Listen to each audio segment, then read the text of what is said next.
Kalau aku masih hidup sampai tahun depan, aku akan puasa tanggal 9-nya. Ya, maka disunahkan menggabungkan antara 9 dan 10 Muharram. Ya.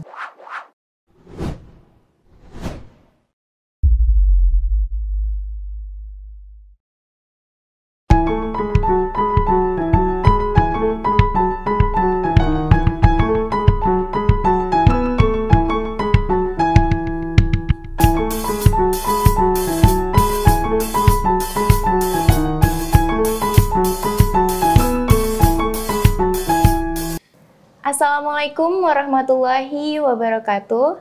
Kembali lagi di pengajian Kamis Manis yang insya Allah akan hadir setiap hari Kamis di channel YouTube Gelora TV. Pengajian Kamis Manis ini diselenggarakan oleh Majelis Taklim Nisaul Jannah Gelora yang insya Allah akan mencerahkan dan mewarnai kehidupan Islam dan iman kita. Amin, amin ya robbal alamin. Pemirsa di rumah dan dimanapun berada, semoga selalu dalam lindungan Allah Subhanahu wa Ta'ala dan selalu diberikan kesehatan dan juga kebahagiaan. Dan jangan lupa untuk subscribe channel YouTube Gelora TV dan follow seluruh sosial media Partai Gelora. Saya Fatima Az-Zahra sebagai host dan alhamdulillah telah hadir narasumber kita yaitu Ustazah Hajah Lulu Masluha LC. Assalamualaikum, apa kabar Ustazah? Waalaikumsalam warahmatullahi wabarakatuh. Alhamdulillah sehat, Ara. Alhamdulillah. Tema pengajian kita kali ini adalah puasa sunnah Tasu'a dan Asyura. Langsung saja kita berikan kesempatan kepada narasumber kita yaitu Ustazah Lulu untuk bisa memberikan kajiannya. Silakan Ustazah. Ya, terima kasih Ara. Bismillahirrahmanirrahim. Assalamualaikum warahmatullahi wabarakatuh.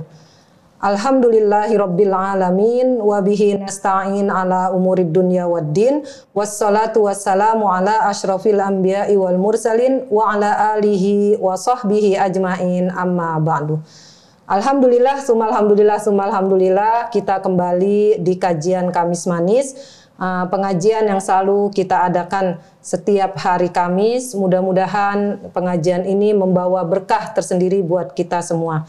Salawat dan salam sama-sama kita sampaikan kepada Nabi kita Muhammad Sallallahu Alaihi Wasallam. Semoga kita semua mendapat syafaat dan kasih sayang dari Nabi kita Muhammad Sallallahu Alaihi Wasallam yang banyak nantinya di yaumil akhir. Amin amin ya robbal alamin.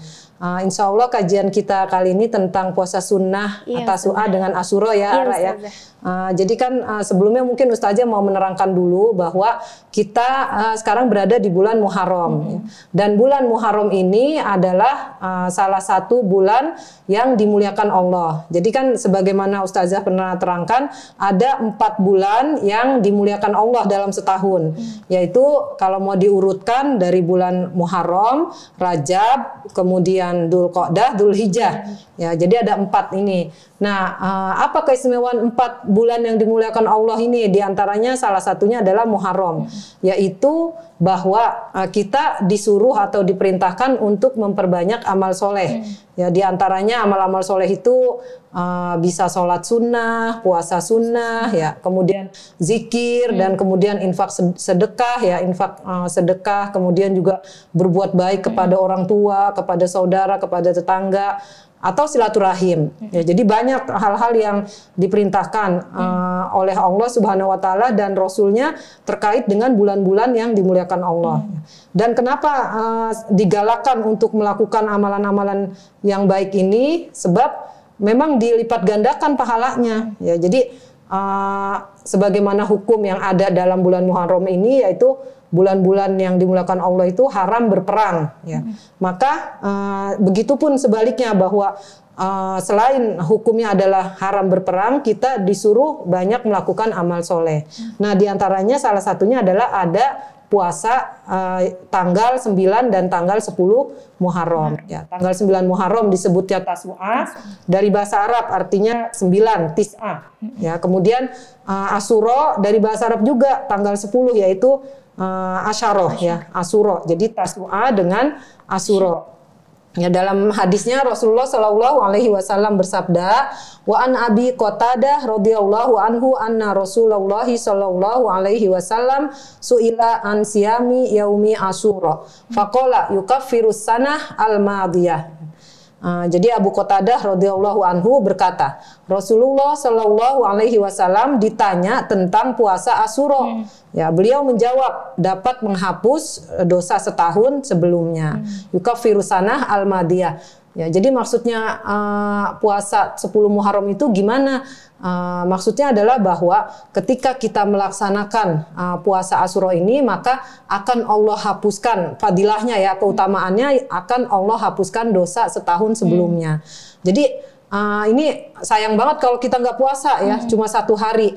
Tapi ternyata, ya, Rasulullah pernah bersabda juga dalam hadis yang lain, ya, wa an ibni Abbasin radhiyallahu anhuma qala Rasulullah sallallahu alaihi wasallam la in baqitu ila qabilin la asumannat tasi. Ya, kata Rasulullah, Ibnu Abbas radhiyallahu anhu berkata bahwa Rasulullah Shallallahu Alaihi Wasallam bersabda, seandainya aku masih hidup sampai tahun depan, niscaya aku benar-benar akan berpuasa pada hari ke-9.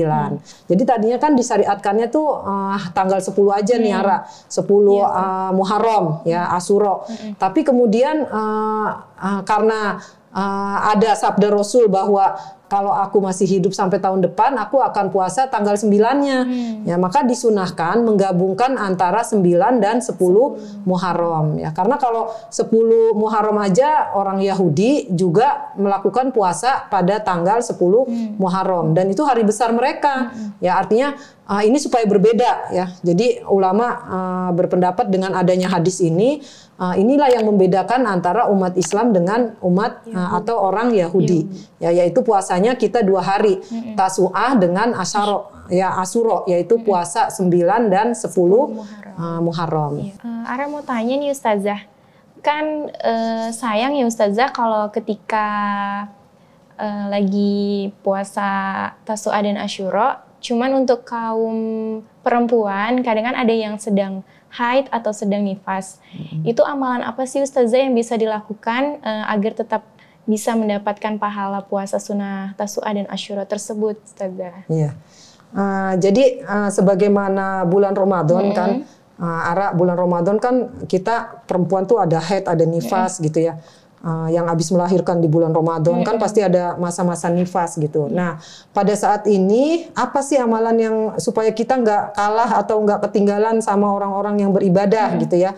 Sebagaimana Muharram juga, karena ini bulan yang dimuliakan Allah, jadi sebenarnya Allah bukan mendiskriminasikan orang yang haid atau nifas. Justru insya Allah orang-orang perempuan ini atau kita sebagai perempuan bisa melakukan amal soleh yang lain, ya, yaitu apa? Contohnya zikir, ya, kemudian banyak sholawat, ya, kemudian infak sedekah, ya, atau berbuat baik kepada orang tua, ya. Jadi atau bisa silaturahim, kalau anak muda kan suka gaul, ya. Iya, betul. Diniatkan untuk silaturahim gitu. Jadi diniatkan silaturahim, maka pahalanya mudah-mudahan kita dapat pahala yang berlipat ganda. Ya, jadi itu amalan-amalan yang bisa kita lakukan selain puasa dan sholat sunnah. Gitu. Insya Allah tetap mendapatkan pahala. Iya, insya Allah tetap, ya, tetap dapat pahala walaupun nggak sholat, walaupun nggak puasa. Nggak puasa, iya. Ada pertanyaan lagi, Ustazah, yang kedua. Apakah ketika bulan Muharram itu diharuskan memberikan sedekah kepada anak yatim? Apakah seperti itu tradisinya atau bagaimana, Ustazah?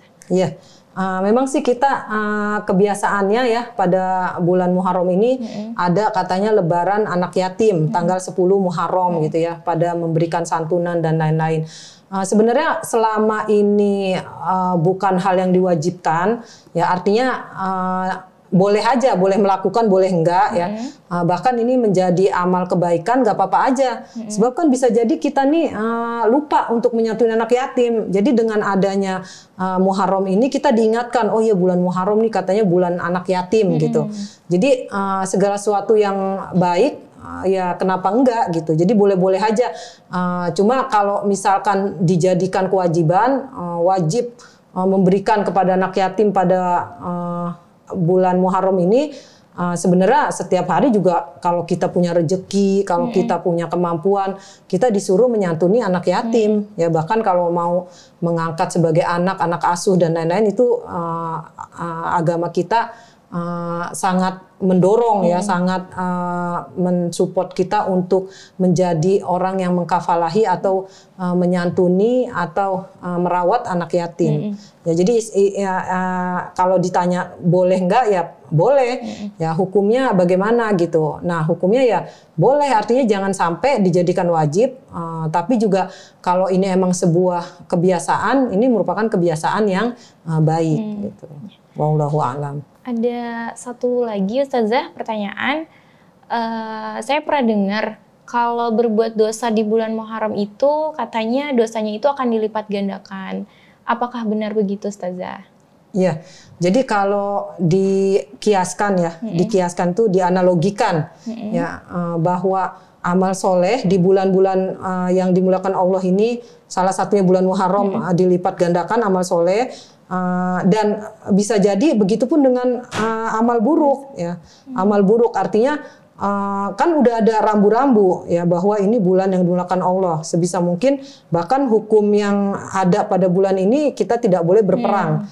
Ya jadi hukumnya aja nggak boleh berperang. Jadi yang sebelum berperang yang besar itu kan mungkin perang saudara, ya adik kakak, atau mungkin ibu bapak, atau anak kepada orang tua kepada anak, ada selisih paham atau berantem dan lain-lain. Nah ini sebenarnya semua ini harus kita tahan. Ya. Syukur-syukur bukan hanya pada 4 bulan ini kita menahan untuk nggak berantem atau nggak melakukan amal yang buruk gitu. Syukur-syukur pada bulan yang lain juga kita berusaha jangan melakukan amal buruk ya. Nah, terutama bulan yang 4 ini kita benar-benar jaga karena memang syariatnya juga pada 4 bulan ini kita disunahkan untuk banyak berpuasa.